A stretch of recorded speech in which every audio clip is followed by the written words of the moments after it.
কথায় আছে জানো তো, প্রয়োজনের থেকে মানুষকে বেশি গুরুত্ব দিতে নেই। তুমি যদি প্রয়োজনের থেকে মানুষকে বেশি গুরুত্ব দাও, সেই মানুষ কিন্তু তোমাকে একদিন না একদিন ঠকাবেই, তোমাকে অপ্রয়োজনীয় মনে করবে। ওই জন্য মানুষকে একটু কম গুরুত্ব দাও, দেখবে সে তোমাকে হয়তো তোমার পেছনে তখন সে দৌড়চ্ছে। বেশি গুরুত্ব দিলে সে তখন তোমাকে ফেলনা ভাবতে শুরু করবে, তাচ্ছিল্য করবে, পাত্তা দেবে না, এরকম একটা ব্যাপার থাকবে। সেজন্য সময় থাকতে থাকতে মানুষকে একটু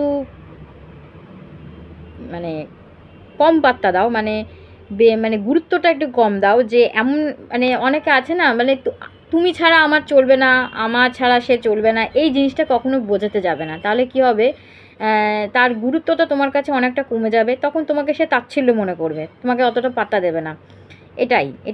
এটা মেনে চলো, দেখবে তোমার সাথে সবাই সবসময় থাকবে। বেশি গুরুত্ব মানুষকে এখনকার দিনে দিতে নেই, তাহলে সে পেয়ে বসে, নিজের স্বার্থ সিদ্ধি করার চেষ্টা করে, ঠকানোর চেষ্টা করে।